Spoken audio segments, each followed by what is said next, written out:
pukul 17 waktu Indonesia Barat. Soal perjuangan ke pusat, apapun yang diminta oleh pemerintah Aceh, beliau sebagai wakil Aceh siap memperjuangkan. Saatnya kita dengarkan dan kita saksikan Lintas 17, informasi aktual dari seluruh penjuru Aceh. Kejaksaan Tinggi Aceh menuntut 40 orang bandar narkoba dengan ancaman hukuman mati. Kabupaten Aceh Singkil, Provinsi Aceh dengan menyediakan anggaran sebesar 25 miliar rupiah. Inilah Lintas 17 bersama Korwil 17 Banda Aceh.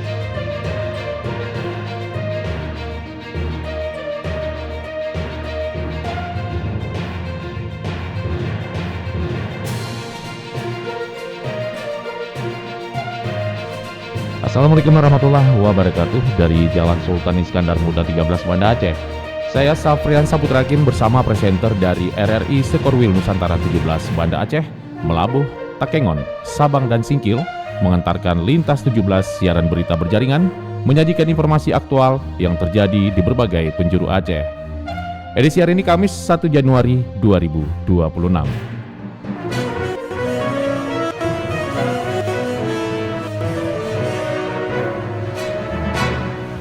Berita utama yang dapat Anda simak sore ini diantaranya, Presiden Prabowo Subianto hari ini kembali berkunjung ke Provinsi Aceh untuk meninjau pembangunan hunian sementara di Aceh Tamiang.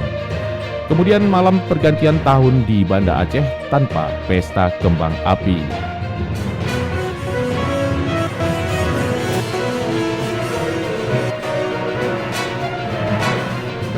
Siaran berita berjaringan ini dapat juga Anda akses melalui RRI Digital serta turut disiarkan Radio Muna FM Subul Salam, Merdu FM Pidijaya, Radio Sapa FM, Suara Bujang Salim Blok Semawe, Radio Asalam Uin Araniri Darussalam Banda Aceh, Radio Suara Sabang, Radio Mutiara FM Pidi, Radio Cempala Kuneng Aceh Timur, Radio Suluh Tamiang, serta dirile RRI Radio Rimba Raya.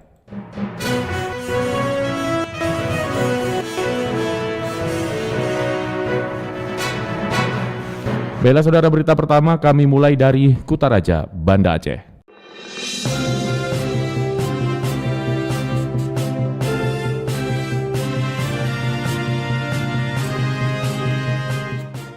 Presiden Prabowo Subianto hari ini kembali berkunjung ke Provinsi Aceh untuk meninjau pembangunan hunian sementara bagi korban bencana alam di Aceh. Tiba di Aceh Tamiang, Prabowo ikut melihat langsung rumah huntara yang siap dihuni oleh para korban banjir bandang. Informasi selengkapnya dilaporkan Munjir Budiana. Presiden Republik Indonesia Prabowo Subianto kembali mengunjungi Provinsi Aceh untuk meninjau langsung pembangunan rumah hunian sementara di Karangbaru, Kabupaten Aceh Tamiang hari ini. Peninjauan dilakukan untuk memastikan percepatan pemulihan dan keberlanjutan kehidupan masyarakat terdampak banjir dan tanah longsor. Presiden Prabowo Subianto tiba di lokasi siang tadi. Dalam kunjungan tersebut, Prabowo didampingi Gubernur Aceh Muzakir Manaf. Kedatangan kepala negara juga turut didampingi oleh sejumlah menteri Kabinet Merah Putih. Presiden Prabowo meninjau sejumlah blok hunian yang telah dibangun untuk korban bencana Aceh Tamiang oleh Danantara. Huntara tersebut telah dilengkapi berbagai fasilitas penunjang seperti kasur, toilet, listrik, klinik kesehatan, serta akses wifi gratis. Pembangunan Huntara dimulai sejak 24 Desember 2025 dan menunjukkan percepatan signifikan. Hingga 1 Januari 2026, sebanyak 198 unit telah selesai dibangun. Selanjutnya, total 600 unit ditargetkan siap huni dan diserahkan kepada korban bencana pada 8 Januari 2026 mendatang. Presiden Prabowo Subianto menyampaikan apresiasi kepada Danantara yang telah membangun hunian dalam waktu singkat sebagai bagian dari upaya pemulihan bencana di 3 provinsi. Prabowo juga meminta Danantara berkoordinasi dengan Badan Nasional Penanggulangan Bencana BNPB dan pemerintah daerah agar tidak terjadi tumpang tindih lokasi pembangunan hunian. Pembangunan rumah hunian yang dibangun oleh Danantara sebagai inisiatif Danantara untuk membantu mempercepat pemulihan kondisi bencana di 3 provinsi. Saya kemarin sempat ke Tapanuli Selatan dan hari ini saya kembali ke Tamiang yang merupakan salah satu kabupaten yang paling besar ya, dampak bencana tersebut. Dalam peninjauan tersebut, Presiden turut memberikan masukan terkait desain bangunan Huntara. Ia menyoroti penggunaan atap seng yang dinilai berpotensi membuat suhu ruangan panas dan meminta solusi alternatif dengan memanfaatkan bahan lokal. Pemerintah menargetkan pembangunan Huntara secara keseluruhan mencapai 15.000 unit dalam 3 bulan ke depan. Selain hunian, Presiden Prabowo juga menekankan pentingnya pembangunan kawasan yang terintegrasi dengan fasilitas umum. Ia menyatakan akan mengeluarkan instruksi Presiden untuk membentuk Satuan Tugas atau Badan Khusus Rehabilitasi dan Rekonstruksi Bencana di Sumatera. Reporter RRI Banda Aceh, Munzir Budiana, melaporkan.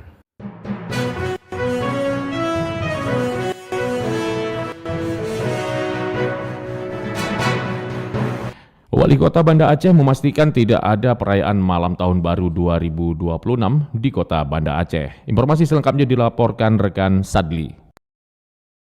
Wali Kota Banda Aceh Iliza Sadudin Jamal mengatakan bahwa kondisi Kota Banda Aceh pada malam pergantian tahun berada dalam keadaan aman, tertib, dan kondusif. Ia menegaskan bahwa masyarakat Banda Aceh secara turun-temurun memang tidak memiliki tradisi merayakan malam tahun baru dengan pesta atau kegiatan hura-hura.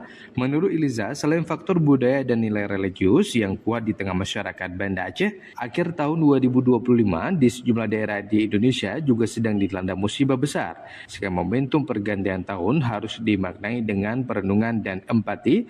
Sikap tersebut mencerminkan kedewasaan sosial masyarakat Banda Aceh dalam menyikapi kondisi bangsa dengan mengedepankan nilai keagamaan serta kepedulian kemanusiaan. Kalau untuk Banda Aceh, mungkin semua masyarakat Banda Aceh insya Allah memang sudah tradisi tidak ada perayaan malam tahun baru. Dan kemudian juga kami bersama dengan Forkompimda juga tetap memberikan seruan bersama kepada seluruh masyarakat, baik secara himbauan tertulis maupun juga ada mobil keliling yang menginformasikan kepada masyarakat. Pada kesempatan itu, Wali Kota Iliza juga mengapresiasi peran seluruh elemen masyarakat, aparatur keamanan, serta instansi terkait yang terus menjaga stabilitas keamanan dan ketertiban di Kota Banda Aceh, terutama di tengah suasana duka akibat bencana yang melanda berbagai wilayah. Iliza berharap semangat kebersamaan dan empati ini bisa terus terjaga, tidak hanya pada momentum pergantian tahun, tetapi juga dalam kehidupan bermasyarakat sehari-hari. Demikian Sadli melaporkan.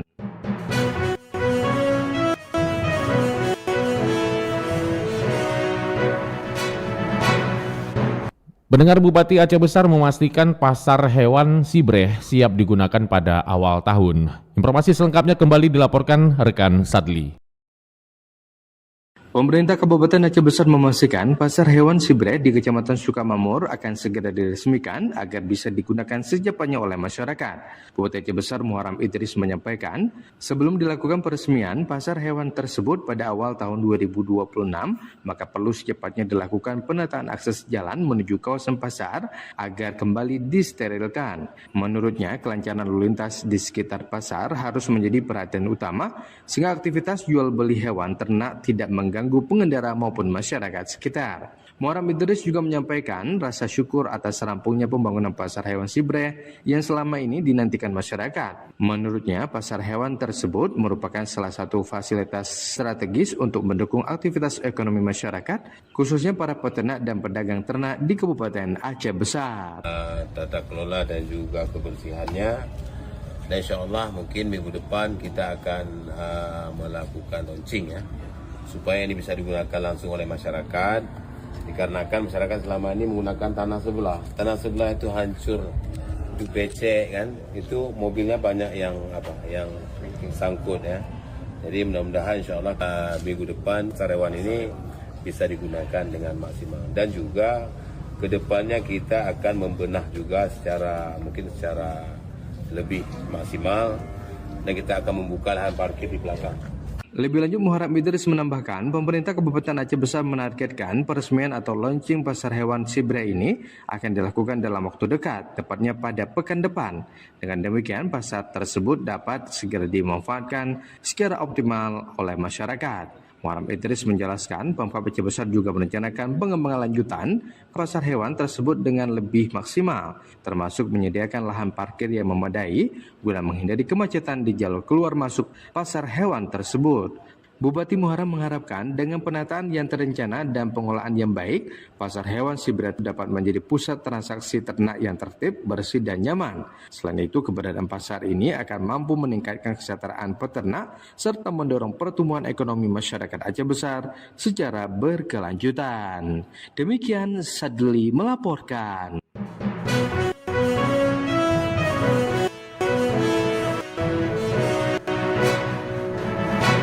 Pergerakan pesawat di Bandara Internasional Sultan Iskandar Muda Aceh didominasi angkutan logistik bagi korban bencana. Selengkapnya dilaporkan TC Mauludia Putri. General Manager PT Angkasa Pura Indonesia Bandara Internasional Sultan Iskandar Muda SIM Aceh Setio Pramono mengungkapkan pergerakan penumpang pada periode Natal dan Tahun Baru Nataru 2025-2026 cenderung mengalami penurunan dibanding pada periode yang sama tahun sebelumnya. Adapun pasca bencana Aceh, sebagian besar pergerakan didominasi pesawat yang membawa bantuan kebencanaan serta mobilisasi relawan maupun pejabat publik yang berkunjung ke wilayah terdampak bencana. Setio memastikan seluruh fasilitas dan personil disiagakan dan siap menerima kedatangan pesawat yang mendistribusikan bantuan bagi korban bencana. Kondisinya untuk Nataru ini pergerakan pesawatnya cenderung turun kalau dibandingkan dengan periode yang sama di tahun lalu. Tapi kalau misalnya ngelihat kondisinya movement saat ini sedang banyak karena memang faktor banyak banget pesawat bantuan bencana yang kemarin gitu ya, itu pesawat bantuan dan pesawat yang mobilisasi para pejabat yang mengunjungi lokasi kejadian. PT Angkasa Pura Indonesia Bandara SIM juga telah membuka posko monitoring layanan angkutan udara Nataru sejak 15 Desember hingga 10 Januari 2026 mendatang. Operasional posko tersebut bertujuan menjaga aspek keamanan, keselamatan, fasilitas, customer experience, dan komunikasi selama periode Nataru sehingga operasional dan pelayanan bandara tetap terjaga optimal. Adapun PT Angkasa Pura juga turut menyalurkan bantuan kepada korban yang terdampak banjir dan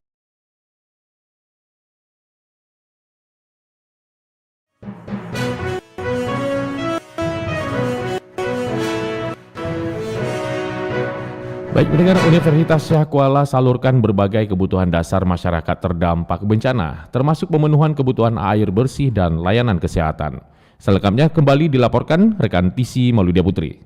Universitas Syah Kuala USK melalui Rumah Amal Masjid Jami dan Satuan Tugas Satgas kampus tersebut bersama para donatur terus berupaya menyalurkan bantuan kepada korban terdampak banjir dan longsor di berbagai kabupaten kota di Aceh. Manajer operasional Rumah Amal USK Delia Yohana menyebut logistik yang diberikan meliputi sembako, air mineral, pakaian, kebutuhan bayi, perlengkapan salat, dan ragam kebutuhan lainnya yang dibutuhkan korban bencana. Adapun program prioritas meliputi pendirian dapur umum, hibah generator set genset, pembangunan sumur bor, hibah jet cleaner, dan mesin jet pump, termasuk pembersihan masjid dan sumur, serta layanan air bersih berkelanjutan. Pihaknya juga telah menyalurkan 12.780 porsi makanan kepada mahasiswa-mahasiswi terdampak banjir Aceh. Karena terjadi bencana itu 2 hari kemudian kita langsung mendirikan posko di sini untuk penggalangan. Kemudian ini juga beriringan dengan arahan dari Bapak Rektor terkait dengan pembentukan Satgas USK, di mana Rumah Amal menjadi satu-satunya pintu untuk penerimaan semua donasi dari USK, baik itu dari fakultas maupun dari mitra-mitra ataupun universitas-universitas yang lain, sehingga masuknya melalui kita, nanti pendistribusian ataupun penyalurannya itu bisa dari berbagai pintu, terutama dari internal USK sendiri.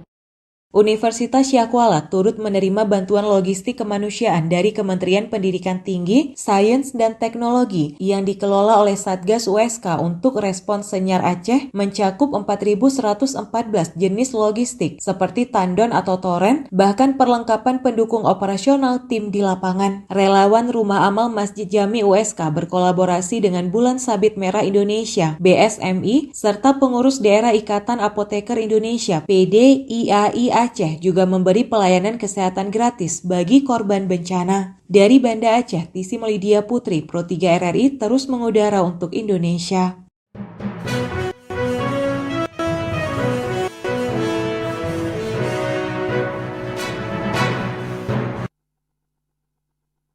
Baik, mendengar kita dari Kutaraja Banda Aceh, lintas 17 menuju Samudra Pasir, Aceh Utara.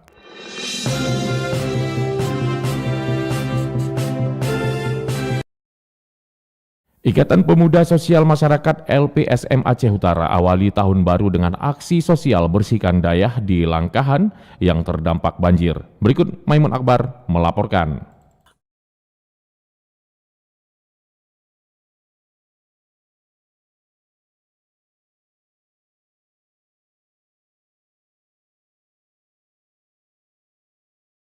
Kegiatan pembersihan sejumlah dayah di Kecamatan Langkahan, Aceh Utara yang terdampak banjir besar beberapa waktu lalu. Ketua IPSM Aceh Utara, Mukhtarudin, menyampaikan hingga saat ini sejumlah daerah di wilayah tersebut masih tertimbun lumpur setinggi 50 cm.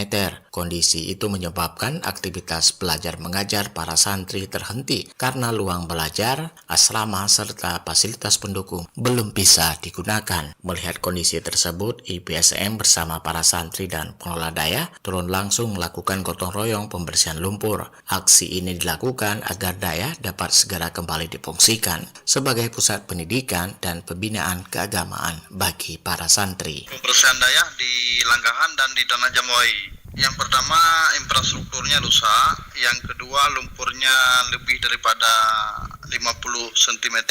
Selain kerusakan bangunan, banjir juga menyebabkan banyak kitab-kitab pelajaran milik daya hilang atau rusak terbawa arus. Hal ini menjadi kendala besar bagi proses belajar para santri. IPSM berharap pemerintah daerah maupun pihak terkait dapat memberikan perhatian serius dengan memperbaiki infrastruktur yang rusak serta membantu pengadaan kembali kitab-kitab yang hilang akibat banjir. Dukungan tersebut dinilai sangat penting agar kegiatan pendidikan di daerah dapat berjalan normal kembali. Melalui semangat kebersamaan di awal tahun baru ini, IPSM mengajak seluruh elemen masyarakat untuk terus memperkuat solidaritas sosial dan bergotong royong membantu pemulihan wilayah terdampak banjir di Kabupaten Aceh Utara.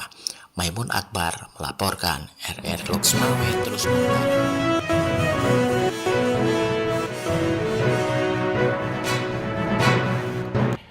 Dari Samudra Pasir Aceh Utara, kita menuju Melabuh.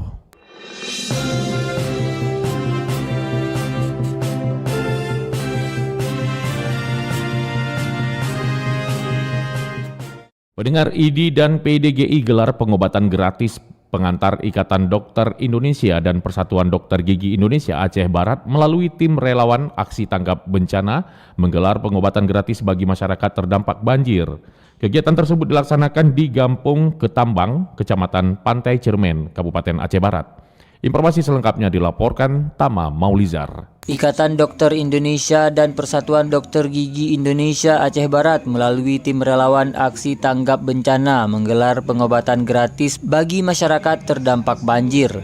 Kegiatan tersebut dilaksanakan di Gampung Ketambang, Kecamatan Pantai Cermen, Kabupaten Aceh Barat pada Rabu. Aksi kemanusiaan ini dilaksanakan ID Aceh Barat bersama pemerintah Kabupaten Aceh Barat dan Persatuan Dokter Gigi Indonesia Cabang Aceh Barat. Kolaborasi ini menjadi respon cepat terhadap dampak bencana yang dialami masyarakat setempat. Sebanyak 44 tenaga medis diterjunkan dalam kegiatan tersebut. Tim medis terdiri atas 10 dokter spesialis, 8 dokter gigi, dan 26 dokter umum dari ID dan PDGI Aceh Barat. Ketua ID Aceh Barat Dr. Rian Gusnaintin SPAN mengatakan kegiatan ini merupakan bentuk kepedulian profesi dokter terhadap masyarakat. Ini merupakan wujud dari solidaritas dari perkumpulan ID dan PDGI Cabang Aceh Barat terhadap masyarakat Gampung di Kecamatan Pantai Cermen yang baru-baru ini mengalami musibah banjir bandang. Semoga kehadiran kami di sini bisa memberikan manfaat. Ia menegaskan tenaga medis hadir langsung agar layanan kesehatan mudah dijangkau warga. Menurutnya, pelayanan langsung ke lokasi terdampak menjadi langkah efektif membantu warga. Kegiatan pengobatan gratis ini mendapat sambutan positif dari masyarakat Gampung Ketambang dan sekitarnya. Warga merasa terbantu dengan kehadiran tenaga medis dan bantuan langsung di tengah kondisi pasca bencana. Reporter RRI Melabuh Tama Maulizar melaporkan. Anda sedang mendengarkan Lintas 17 dari Korwil 17 Banda Aceh.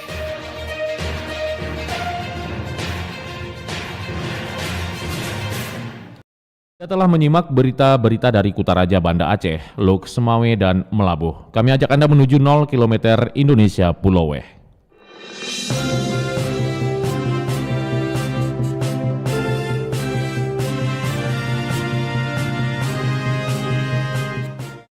Saudara, dari Sabang diberitakan tingkat hunian kamar atau okupansi hotel di Kota Sabang mengalami penurunan signifikan pada momentum libur Natal dan Tahun Baru atau Nataru 2026.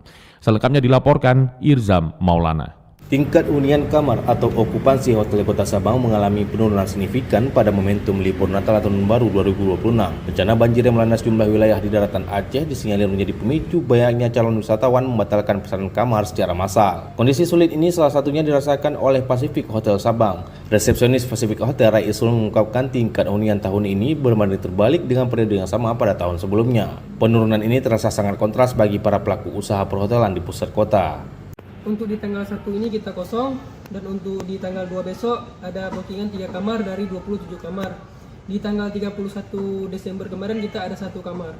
Untuk saat ini benar-benar sepi untuk di area Sabang. Dirinya menambahkan pemesanan kamar sebenarnya sudah dilakukan wisatawan sejak beberapa bulan lalu untuk menginap pada Desember hingga Januari. Hampir seluruh pesanan tersebut dibatalkan oleh tamu dengan alasan khawatir terhadap kondisi cuaca dan bencana alam, meskipun pihaknya menawarkan harga kamar mulai dari Rp180.000 dan minat wisatawan masih tetap rendah. Kondisi serupa juga dialami oleh Malik Hotel, sebuah penginapan modern yang menyuguhkan panorama laut di dekat pusat kota Sabang. Resepsionis Malik Hotel Nazira menyebutkan sejak awal musim libur Nataru tidak ada lonjakan tamu di tempatnya bekerja. Dari 24 kamar yang tersedia, tingkat hunian stabil rendah di angka 25%. Untuk tahun ini kita termasuk sepi. Untuk hari-hari biasa itu hanya ada bookingan antara 4 sampai dengan 5 kamar. Khusus untuk hari ini Kak, terdiri dengan 1? Iya, sampai beberapa minggu yang kebelakang juga hanya sebatas 6. Paling banyak itu 8 kamar. Dari total berapa kamar Kak yang kita beli? Dari total 24 kamar.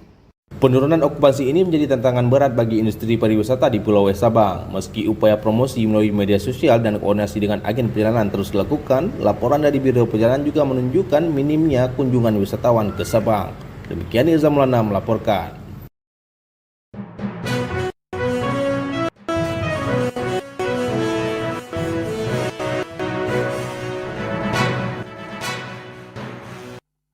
Pemuda Sabang menghijaukan kawasan objek wisata Benteng Peninggalan Jepang. Aksi penghijauan ini sebagai wujud untuk melestarikan alam dan lingkungan. Razi Arda menyampaikan laporannya.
Dari 0 km Indonesia Sabang, lintas 17 bergerak menuju kawasan bumi Syekh Abdul Rauf Asingkili.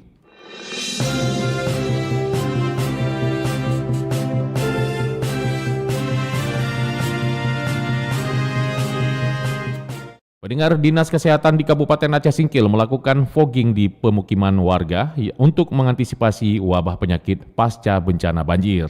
Salihin Barus menyampaikan laporannya. Dinas Kesehatan Kabupaten Aceh Singkil melakukan fogging atau pengasapan di sejumlah wilayah yang terdampak banjir. Langkah ini dilaksanakan untuk mengantisipasi meningkatnya kasus demam berdarah dengue atau DBD serta penyakit lain yang berpotensi muncul pasca banjir. Fogging difokuskan pada pemberantasan sarang nyamuk dewasa dan penekanan populasi vektor penyakit yang berkembang di lingkungan pemukiman warga akibat banyaknya genangan air sisa banjir. Hal itu diungkapkan oleh PLT Kepala Dinas Kesehatan Aceh Singkil, Mursal. Katanya, tujuan fogging pasca banjir ini pertama untuk membunuh nyamuk, khususnya nyamuk dewasa di daerah terdampak banjir, guna meminimalisir populasi vektor penyakit yang meningkat akibat genangan air. Selain itu, sebagai upaya untuk pencegahan DBD dan penyakit lain seperti malaria. Tujuan kita melakukan fogging pasca banjir ini yang pertama adalah untuk membunuh nyamuk dewasa di daerah terdampak banjir. Kemudian meminimalisir populasi vektor penyakit pasca banjir yang meningkat akibat banyaknya genangan air pasca banjir.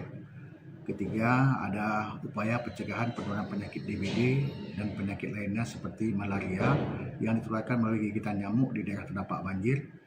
Yang keempat, mengendalikan faktor lain selain nyamuk. Fogging juga dapat membunuh serangga atau hama lain yang membawa penyakit atau menimbulkan gangguan di daerah terdampak banjir. Sasaran yang kita laksanakan itu mencakup di beberapa kecamatan yang terdampak banjir, terutama sekali itu di Kecamatan Singkil, Singkil Utara, Gunung Meriah, Suro, Simpang Kanan, Tabaharu, Danau Paris, dan Singkohor. Kemudian tambah Mursal, kegiatan pengasapan menyasar pemukiman penduduk yang sebelumnya terendam banjir serta daerah yang dinilai rawan kasus DBD, meliputi wilayah sasaran Kecamatan Singkil, Singkil Utara, Gunung Meriah, Suro Makmur, Simpang Kanan, Kota Baharu, Danau Paris, dan Singkohor. Di samping itu, pelaksanaan fogging sendiri telah dimulai sejak pertengahan Desember dan dilakukan secara bertahap di berbagai titik terdampak banjir, didampingi tim kesehatan, Polres Aceh Singkil, PMI, Babinsa dan Babin Kamtibmas, aparatur desa, serta stakeholder lainnya, dengan harapan melalui fogging ini tidak hanya untuk mencegah DBD, akan tetapi juga penyakit lain yang ditularkan melalui gigitan nyamuk. Kemudian ia menambahkan fogging juga berfungsi untuk mengendalikan serangan atau hama lain yang dapat membawa penyakit maupun menimbulkan gangguan kesehatan bagi masyarakat di wilayah terdampak. Selanjutnya, selain melakukan fogging, Dinas Kesehatan Aceh Singkil juga mengimbau masyarakat agar aktif menjaga kebersihan lingkungan serta melakukan pemberantasan sarang nyamuk secara mandiri guna menekan penyebaran penyakit pasca banjir. Sekedar informasi, adapun pendanaan kegiatan pengasapan pasca banjir ini bersumber dari bantuan Presiden Republik Indonesia Prabowo Subianto untuk wilayah terdampak banjir dalam Kabupaten Aceh Singkil tahun 2025. Demikian Salihin Barus melaporkan.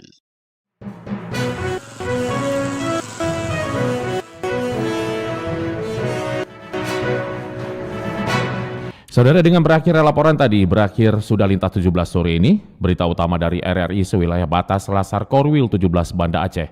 Atas perhatian Anda kami ucapkan terima kasih. Wassalamualaikum warahmatullahi wabarakatuh. Sekali di udara, tetap di udara. Demikian lintas 17 sore ini. Produksi Korwil 17 Banda Aceh.